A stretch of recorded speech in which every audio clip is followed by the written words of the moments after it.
Bonjour à tous amis youtubeurs, bienvenue pour cette 13e vidéo sur notre to-do list. Aujourd'hui on va s'attaquer à la mise en forme de notre liste qui est, je vous rappelle, une liste ordonnée OL. Il est très difficile de mettre en page les listes, il n'y a pas beaucoup de choix dans le CSS, mais j'ai trouvé un petit site qui nous permet de modifier un petit peu ce qu'on veut.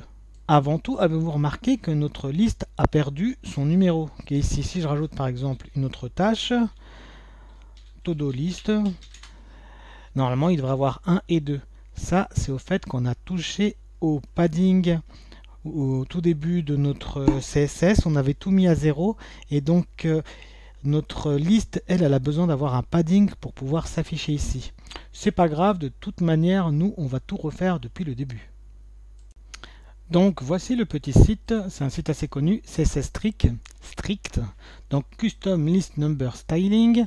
Donc, on va juste récupérer ce code, faire copier-coller du code et il nous permet de modifier pas mal de choses. Vous allez voir. Je mets tout au fond de mon CSS. Voilà, je remets tout ça un petit peu en ordre. Voilà, on enregistre, on revient sur notre page.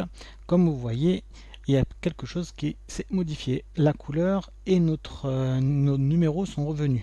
Alors, on va détailler ce qui s'est passé exactement. Premièrement, dans notre liste ordonnée, nous avons retiré tous les styles, donc il n'y a plus aucun style, c'est à none. Ensuite, on a rajouté un compteur reset, c'est-à-dire on a effacé tous les compteurs et ils vont être remplacés par un compteur personnalisé qui s'appelle myAwesomeCounter. Ensuite, bon, ici on va retirer l'OL parce que nous n'avons qu'une seule liste. Voilà, on n'a pas besoin de le préciser. Donc ensuite, notre Ellie, elle va prendre ce nouveau compteur. Et Ellie est la pseudo-classe before, ça veut dire avant la Ellie. Que ce que tu vas faire, tu vas nous mettre le compteur personnalisé. Et ici, vous voyez, c'est un point et une couleur rouge et en gras. Donc, si je mets par exemple ici une barre slash, qu'est-ce qui va se passer? J'enregistre. Vous voyez, maintenant, nous avons un slash. Donc, c'est plutôt pratique. Si je veux mettre une étoile, ça met une étoile. Si je veux changer la couleur, on va mettre la couleur en gold. Voilà, tout est changé. Donc nous, ce qu'on va faire, vous n'êtes pas obligé de faire pareil que moi. On va mettre la petite vague, là, je ne sais pas comment elle s'appelle. Et la couleur, on va mettre une couleur personnalisée. On va retirer le gras. On enregistre le tout. Et voilà le résultat attendu. Donc c'est un peu plus propre. Maintenant, on va modifier également notre texte de notre Ellie. Donc on revient dans notre Ellie, on va lui mettre une autre couleur, on va lui mettre une couleur teal pour rester dans notre thème. Voilà, on va également mettre un background, comme ça on voit mieux la séparation entre chaque tâche. Qu'est-ce qu'on peut faire également? Déjà on enregistre pour voir ce que ça donne. Il nous faut qu'on fasse un petit espace entre les deux. Pour cela, on va mettre un margin bottom, c'est-à-dire une marge en bas. On va la mettre en responsive. On va mettre, on va le mettre en pixels, 2 pixels vu que c'est très fin. Alors ça se voit pas encore. C'est normal, c'est pas ici que ça se passe. Là, je suis dans le before. Donc je reviens là. Donc on enregistre. Voilà, là c'est mieux.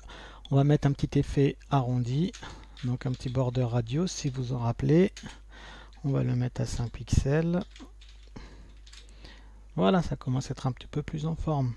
Et puis ce qu'on va faire également, on va rajouter un petit peu de padding sur les côtés. Et on va mettre ça directement dans le OL, comme ça on est sûr que toutes nos listes le respectent.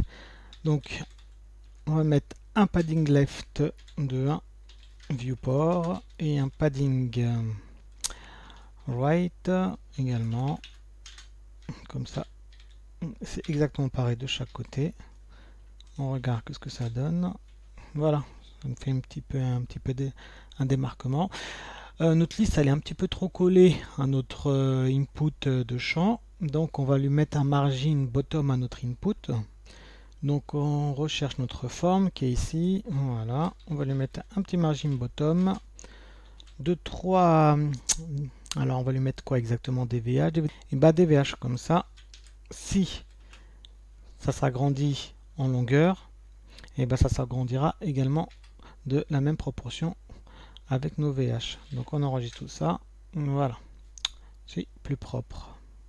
Un petit bug au niveau de l'écriture, ça devrait être la couleur teal. Ah oui, j'ai mis 2 colors ici. Ça va pas là. C'était pour notre before.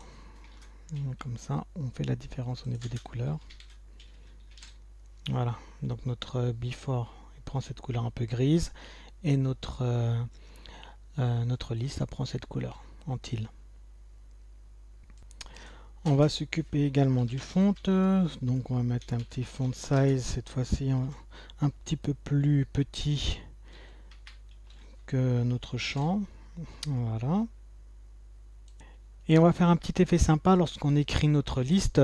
Tous les débuts de mots vont se mettre en majuscule. Pour le moment, par exemple, si j'écris je vais à la piscine, bon, c'est pas grave si c'est mal écrit, tout est en minuscule. Et ben là, on va faire un petit effet sympa. Ça s'appelle Text Transform. Et on va mettre en capitalise. Donc lorsqu'on fait ça, qu'est-ce qui se passe? Comme vous voyez, toutes les premières lettres de chaque mot est en majuscule. Voilà, ça fait super propre. On n'a pas besoin de se casser la tête à appuyer sur la touche majuscule. Ça se fait automatiquement. Je pense que l'on a fini avec notre CSS pour notre liste. Donc je vous dis à la prochaine vidéo. On s'occupera de rajouter des petites animations, des petites choses sympas. Voilà, à plus tard pour la prochaine vidéo.